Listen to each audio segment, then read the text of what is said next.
erokamano ni Nyasaye okinyini kendo ma Nyasaye ochako timona mondo achak anwang'ra e studio mar Lolwe TV ka okinyi masani ka kendo achako asomo kendo apuonjo kuom wach Nyasaye. En okinyi maber ma Nyasaye osetimo kendo sani mondo wachak watudre kod achiel kachiel in janeno mar Lolwe TV kendo wachak wapuonjre bang'e walam kodi Nyasaye kuom wach manade ma Nyasaye dwar mondo mi ochopie kodi gokinyini.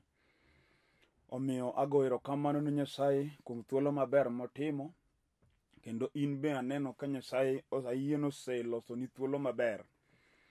Emomiyo akwayi ni kaw ane thuolo mari gokinyi sani mondo ibed piny ichik iti mondo wasom kodi wach Nyasaye kendo gikone to alam kodi Nyasaye ma onyalo. Ang'eyo ni chakruok pinyru nyaka sani isegwedhori mang'eny ahinya kokalo e Lolwe TV ka nikech wach Nyasaye osepuonj, wasewinjo wende mag pak kendo tije mamiyo nying Nyasaye duong' osekalo e TV ka nyaka ne piny yawre. Kendo ang'e ni in iwuon kata ka iniyudi kanyo isegwedhori ahinya. An be Nyasaye okela sani mondo abe achak akaw kama jotich Nyasaye osetiyo tich Nyasaye gikie mondo abe achwal kama Nyasaye omiya mondo wachop kodi e thuolo ma walamo kodi Nyasaye katieko. Nyinga an Bishop William Abol, an jalego moro malanga e piny Siaya County. Nyasaye omiya thuolo sani mondo mi abed e studio ka kendo mondo wapuonjre. Kaw mumbi mondo ibed piny mondo wasom kodi wach mondiki mumb Zaburi. Wabiro somo Zaburi 107 kwan matindo 10 kendo kanye kama dwan mondo akawie wach madwan mondo mi apuonj. Jumapili mokalo nyocha ne wasome mar Ngeche 14 matindo 10 kendo ne wawuoyo kuom wach malit ni chuny ng'ato mane wach nyocha ne wapuonjre Jumapili mokalo. Abro somo e muma mawachono bang'e wabro dhi mbele kod topic mane wawuoye Jumapili mokalo mondo wach Nyasaye odonjni ing'e ni Nyasaye kod wach mane kodi. Omiyo kaw mumbi wasom kodi e muma mar Zaburi 107 kwan matindo 10. Muma wacho kama: jogo manobet e mudho kendo e tipo mar tho ma sand gi nyinyo tweyo nikech ne gidagi weche mag Nyasaye kendo ne gichayo rieko mar ng'at mamalo chutho. Emomiyo nosando chunygi gi tich mapek, ne gipodho mine onge ng'at madikonygi. Eka ne giywak ni Jehova e chandruokgi manoresogi e thagruokgi. Agon Ruoth erokamano kuom wach masomo. Kanyo e kama dwan mondo mi wadonjie kendo wapuonjre kodi matut iwinj tiend wach ma Nyasaye miya gokinyi sani. Kaka wacho ni Jumapili mokalo ne wasome muma wacho ni chuny ng'ato emong'eyo wach malitne kendo mane wach mane wawuoye Jumapili mokalo kendo ne walamo Nyasaye. Adier modong' duk nitie weche mamako ngima ng'ato kata mako ngima dhano ma ka ng'ato bet piny mos to nyalo mayi kwe kendo nyalo miyo kata ka in ng'ato ma be ji oluoro to wach matimi nyalo kuodo wiyi kata dhi kama ji nitiere. To Nyasaye ochako dwoka ka mondo wachak waler wach manyalo mi fweny kaka inyalo yombo gima maki. Muma masomo kawuono wuoyo kuom jok modak e mudho ka tipo marach mar tho umogi to kanyo twegie kod sand kod nyinyo. Mane wach masomo sani. Wan gi ji ma jachien okawo mokete twech kendo gini mudho ma onge ber monyalo neno. Mangimane wuon ose lose hope no onge gima ber manyalo timre ne. Kech wan gi ng'ato ma gimoro amora moplano ok timre kaka odwaro. Gike kopango jachien ketho, gimoloso ok timre ne. Wan gi ng'ato ma kata tem mondo los gimoro manyalo konye to gimoloso ne ema nyaka kethore. Kendo en gima nyalo timre ne ng'ato ma ng'ato kwande na haparach. Mowinjo kaka ma enti owinjo kong'ei chunye ma en onge gima ber manyalo timre ne. Wan gi jomoko ma jachien oketo ni chandruok mar rejection spirit. Obedo ng'at ma ji ok dwar kamoro amora modhiye. Kata ng'ama pok okosone ok dware. Kendo kata odhi mana kamoro ma ji nitie. Tenono mana ka ji tenge. Gima kelo ne wachni bende tamen to en ang'o? Seche moko kata ken dhako mukende dala moro, tinya yudo ka sama nodonjo keko kendo ne ji ohere ahera. Kendo ne en dhako maber e dala. To bang' muda moro po ka ji olokore ne te, ma kila ng'ato ok dware. Kendo ng'ato ni kode go wach. Mipo ka ng'ato hango ni kata wach mikia to kete keta kuomi githuon. Kendo wach no tiye mwinji ka ji oloko ni paro kuom wach mamriambo. Gima timore ka en kech jalni nie mudho. Wasigu mag mudho ume kendo kete chandruok mondo kikone ber. Lengo mar Satan kod ngima dhano en mondo dhano dagi chandruok, kendo dhano kik ne ber, kendo dhano kik bed kod kwe. Mone tije. Emomiyo Yesu luonge ni en jakuo. Obiro mondo kwal, taso negi, alafu kethi. Magi weche ma Yesu wacho e muma mar Johana Injili 10:10. Jachien timo. Jachien komako ng'ato to kwalo gima in to miyi gimok in. Kata ka in nyako majaber, majachia, manangoromo maber, monego kend madak ka ng'ato, jachien kwalo kendo mari, omayi, to timi nyako majaber, majachode mouthi kor piny, matedo tamo. Kendo ni gima ber ma mari omayi to miyi gimok mari.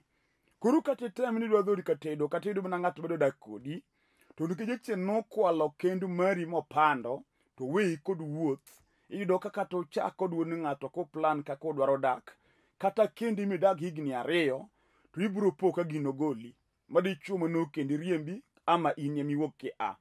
Kech wan gi nyiri moko kata mon moko, monyalo dhi tedo nu kamoro mochak dak, to papa chunye chido ng'at mokende, makata ng'ano poko timone marach, dak adaka maber gik moko te nyana sawa, lakini en ema chunye chido gi dichuo.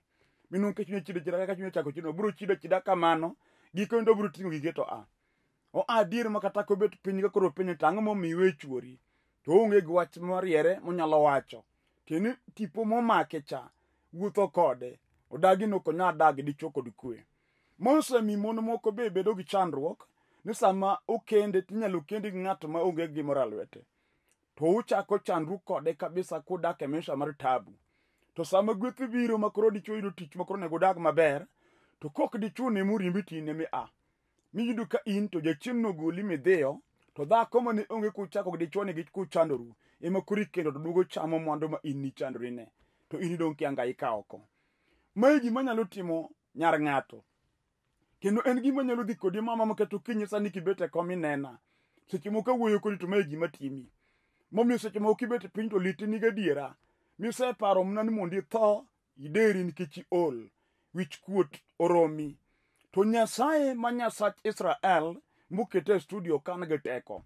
Muma wacho ni kane jogi chandruok oromo chunygi kendo ne gipodho ma ng'ama ne nyalo reso gi onge. Eka ne giparo ywak ni Nyasaye mokete studio gokinyi sani.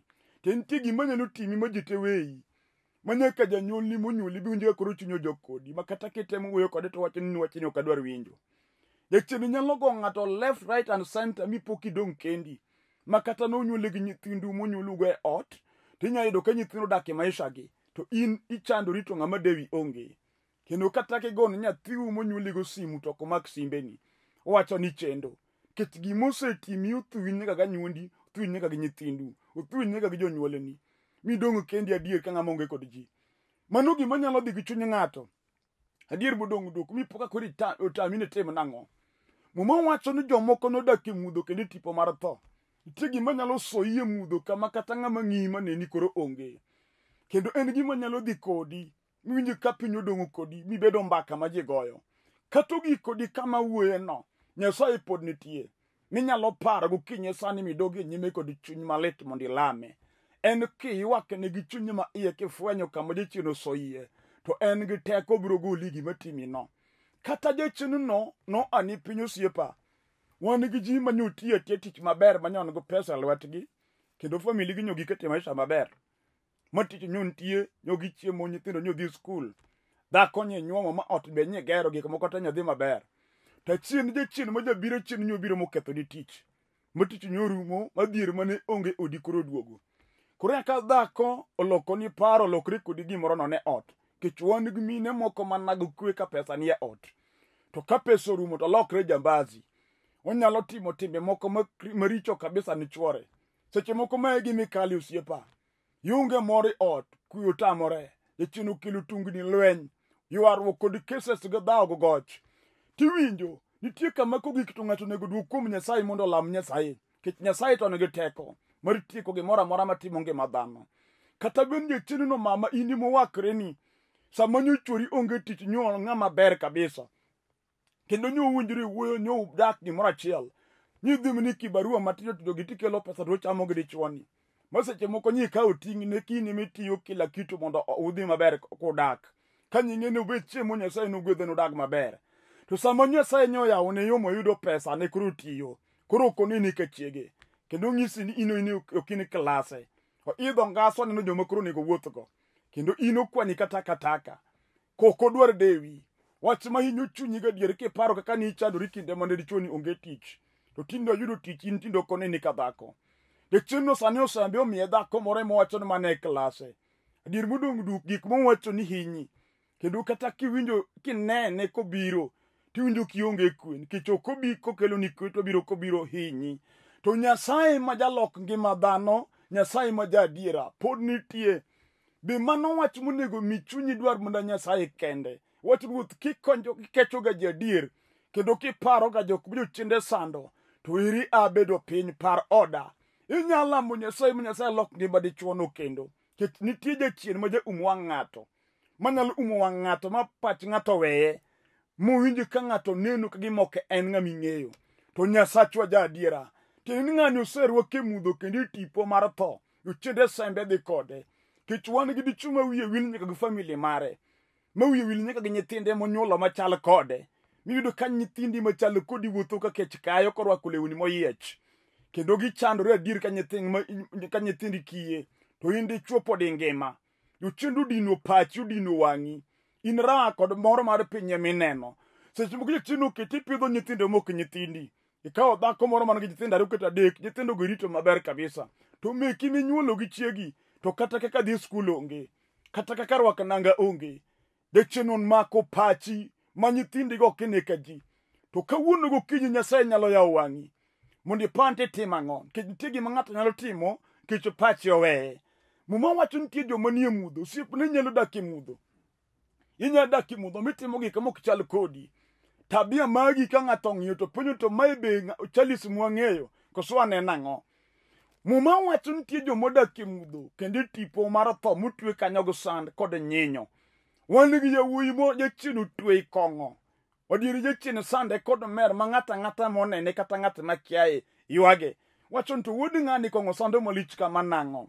lakini in wuoti neno mano raha kendo neno kaka mane life monego dagie joma neni ema ywagi kech adier modong' duk in wuoni ng'at monego bed timo gik madukonye jachien obaro kodi mobar adieri be ng'eno obaro kodi otami makata kiyudo pesa ni monego itimgo gima dukonyi to pesa rumo mniba adier modong' duk wan gi ji modak e maisha maber kabisa to kiluwe mos e maisha modakieno to en maisha ma onge mbele kech wan gi chuny manyalo yieni dag maber kata ka in mni piny Nairobi ka oyieni dak maber kabisa kendo kata ot midakie od nengo gi nengo Nairobi lakini chien kami aye to dage ni onge gima ber mnyalo timo mokinyi nyalo konyi adier odwa dhi kodi kamano magikoni tibo dok dala ka ng'ama ok notiyo mano jochiende mag dhier ma jodin ji kapango osegedino ne yawuoyi moko makinde moko dwok e dala ka gin maite idhi kuny liende kami ikete kunyo ot moro mar jwala mibaso ni chiege gi nyithinde ka ng'ata mane ok otiyo ke jachien mano omako chunye go pacha kod raha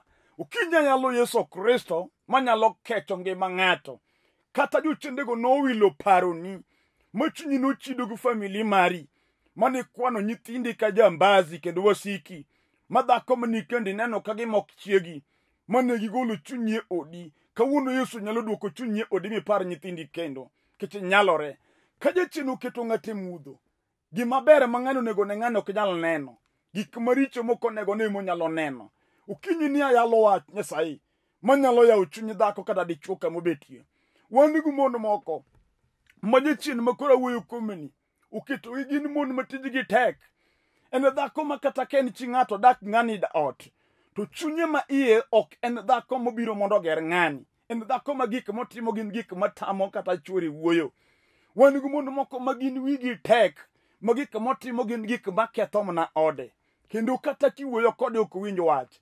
Seche moko tiyo en gi pesa ne moro yudo e lwete, omiyo chayo ji te ma onge ng'at manyalo puonje be ng'ama nyalo kwere. To iwinjo gimoro ka gimoro mitimo ni kod gikone. Chieng' moro ni par ka ndalo osekalo ka koro gima ni kweri no koro giko di awol. Okinyi sane nyalo ni Nyasaye manyalo yawo paroni mifweny mine. Kata gokinyi sama yaleni wan gi mon moko moringo we chuo gi nyithindo, en obayo oko.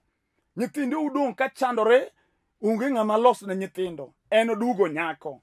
Tinde yako duoge rat, sani koro yaka long'o rome, sani koro yako ng'e mielo thum, eme tinde yako wuok. Omielo gi nyithindo mabas nyithinde, eme yude gi thum ka gimiele ba. Kuonde ka kuonde yude kuwuotho kuno, jachino baro kod wiye. En owuon en right, kendo no chamo raha, ok icham garaha. Ura emo maki, kech nitie higni ma ng'ato kogik to nego rang kare. Okinyi sani nitie Nyasaye manyalo kechi. Muma wacho nitie jok manodak e mudho kendo tipo mar tho, ma sand kod nyinyo tweyo. Omera jachien nyalo tweyi gi sand, tini neno sand no kagima e raha, neno sand no kagima mane life. Kendo inyalo neno gino kagima mane gima right monego gitim. Kinde moko na wacho niya, nitie ji mang'eny ma koneno ng'ato kowar ka lemo to kwano ng'ano ng'ama ofuwo. Kendo kowinjo ni ng'ama owar, ni wacho ga ni dhi ga lemo, ni kata Jumapil romo kodi ni wuok ne dhi e kanisa. Onyo wacho ni wach mipenjo to ng'ane wacho ang'o. Onego gima onego bed ni timo ka chieng' Jumapil oromo, rwako long ng'udho miel, mano kora ki ng'ama riek. Kich wan gi ji ma ka ini ba imetho, kora kwacho ni pachi tiyo. To we penji niya, ere ng'ato miseneno ka warruok orano, mobedo uran kech oari olemo. Ere ng'ama iseneno ka warruok oketho, ma gimene okethore nikech oware. To raha mar piny to osenego ji adi, to ketho udi adi, to mier adi morumo nikech raha. Mier adi ma jachien otieke ji nikech raha, mamoko bende otho nikech timbe mag raha ma jachien okele piny. Mamoko tuoche maricho mag ukimwi nomako gi nikech raha adi. Donge ing'eyo maber kendo ibe kwano keto osiepe ni muchamo go raha ma jachien osetere liel. Koro gima ber ma ji onego tim, jachien oloko chunygi ni mane gima rach. To gima rach ma ji ok onego tim, jachien nyiso ji ni mane gima ber ma ji onego tim. Kawuono winja, warruok nitie manyalo golo ng'ato richo, nyalo golo ng'ato chandruok, nyalo golo ng'ato gima jachien oso kuome. Muma wacho nitie joma nodak e mudho kendo tipo mar tho, ka sand kod nyinyo tweyogi. Gimomiyo ne gisandore, muma wacho nikech ne gidagi wach Nyasaye manyalo gik moko duto. Ne gichayo rieko mar ng'at mamalo chutho. Ne gichayo Yesu Kristo ruodh warruok. Ne gikwano warruok kaka ura, ne gidagi nok nyal wargi. Ne gikwano timbe mag piny ka imad konygi. Moko nowalo timbe mag ajuoke, mano wacho ni en kare mondo odhi olam Nyasaye to bro dhi kajuoga. Wan gi ji ma gimoro amora mondo ng'o dhi kajuoga. Kendo weche ne tieko ga ajuoke mag piny. To we anyisi, ajuoga midhiga ireno king'iye mos ka pachi koro yepo, tibo yudo ka en emo moko moloyi. Kendo en ema nigi pek ma kuwinjo to kata mari berber. Kech onge gima jachien kony go ng'ato.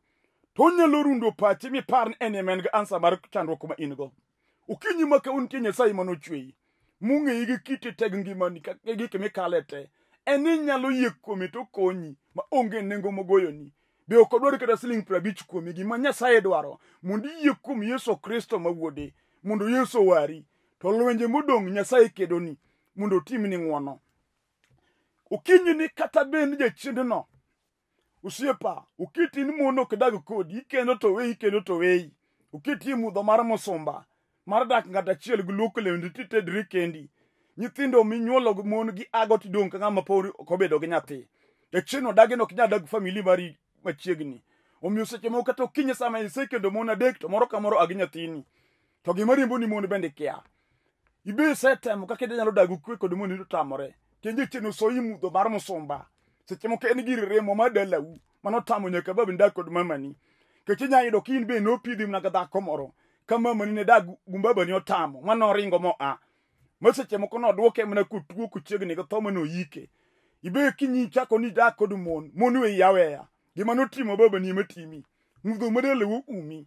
Odagi nok nya dak kod chiegi mon ne karu. To kawuono tie Nyasaye man ga teko. Yesu en ler. Makorinto mudho ringo. Kiyie kuomi gokinyi no bro riembo mudho mar musumba madalawu no. Mitpoko chako duoko ni kwe, midagi odi kod kwe gi chiegi. Kata obedo chien malal kod ji oko. moketo ng'ato wuok kadhi kapango ka ng'ama odhi manyo to kaka odhi no dhi chuth mok noduogi. Wan gi dhako moro ma kata sani nena kobet e ode. Wuodi nowuok odhi kapango dagi duogo ma kigone sim to komak. Kendo kigo sim moyudo ni isefwenyo na mento loko ni namba. Mano nyathini minyuolo modhodho thundi. E chino loko wiye oko pari kendo oko par dala. Wan gi mon modak ka mon moko nonyuol to gin gi nyithindo. Nyithindo gi chino dino wigi onge maparo janyuol. Ukinyi sani kata jochiende go tuyo dalani matek machal nade. Kiyie kuom Yesu ja Nazareth manyalo gokinyi sani. Japuonj nyalo loko ngima nyithindi. Kendo Nyasaye nyalo konyi. Wan gi nyithindo mipidho mana gi jogweng'.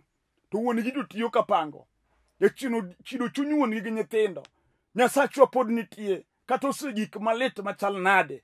Kendo jachien ma jajuok en timbe ne richo. Sama osekelo ni chandruok ma chandruok to en mokelo ni adier. To chako yalo ni kendo chako wuoyo kodi. Ung'ise na afadhali kore tho. Afadhali wang'ri gi nyithindo gi mache ot. Kendo ma miseng'i gichien nyisi kokalo kuom chandruok mikale. Usiemo ni mondo itho gi nyithindi. Wanyisi ni tho ken ansa. Nyasaye pod nitie ma jakech joma chandore. Nyasaye joma ithiro, Nyasaye joma chan nitie. Inyalo ywak ne gi chunyi ma nyisi Nyasaye. Asedak e chandruok kendo aseneno masiche. To kadi kecha ruoth tan be eri atim nang'wono. Ti Nyasaye manyalo choki ma kata ji neni kataka. Kata dhano neni ka gima in onge maber ma yudre kuomi. Nyasaye pod nyalo duoko ni geno. Nyasaye ma jalrawn jomodong' kendgi. En kinde moro mowuoyo niya. E piny Samaria ne nitie kech. Kendo ne chandruok nitie maduong' e dala. To nitie yawuoyi 4 mare gin jodhoho ma dendgi otop.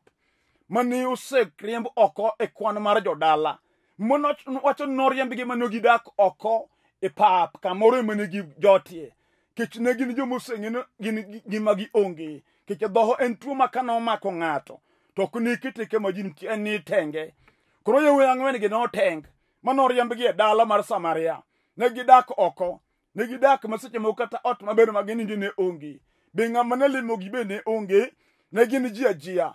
To chieng' moro gotieno ka wasigo othung'o jo Samaria. To wasigo joti kambi. To chuny yawuoyi 4 gi nowuoyo. Nyasaye ma jadonjo kuom jochir.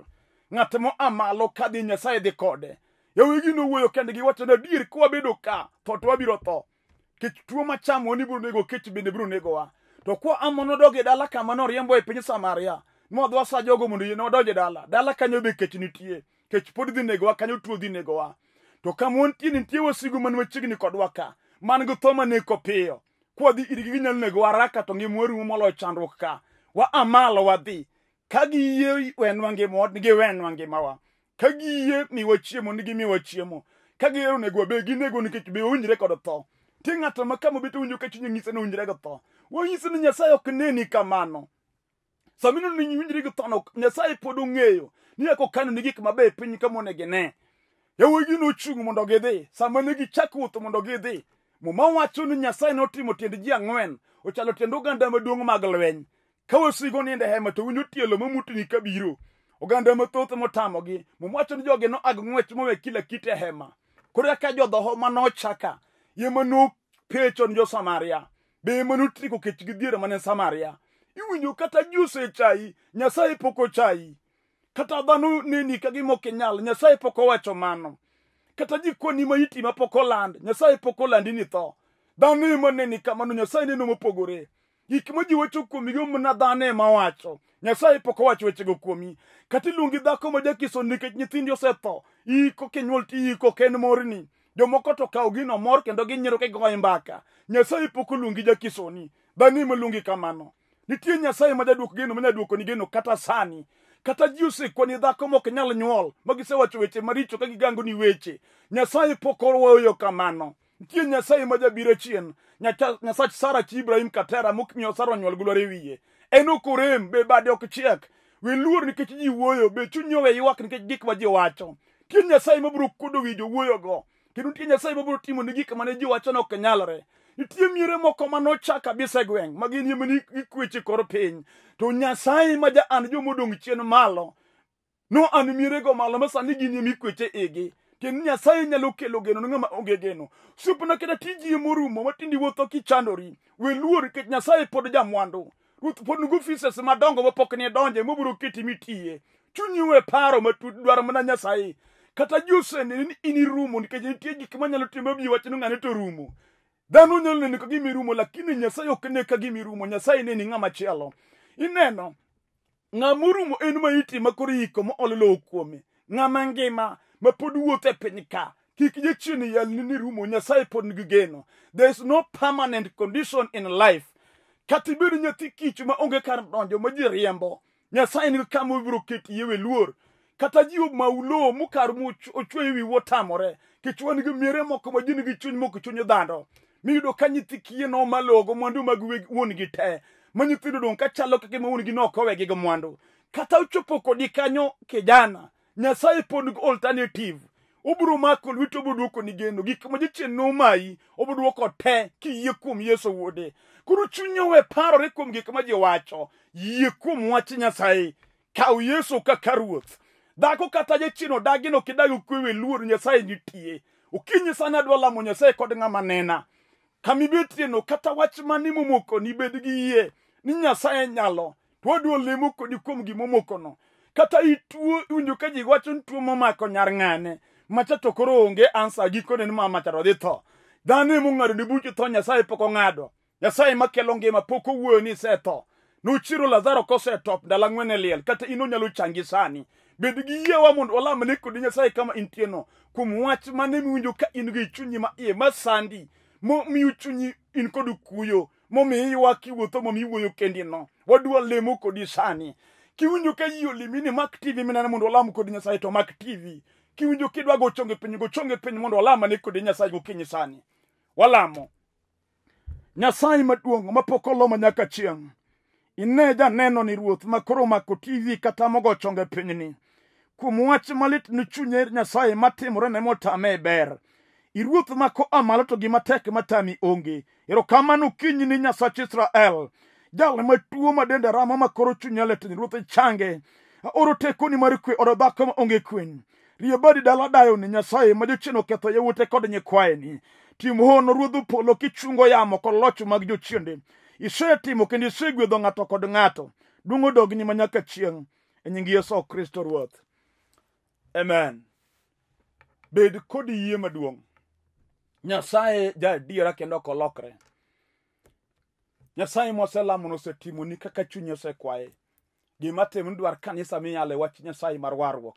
Kanisa miyale injili mar warruok.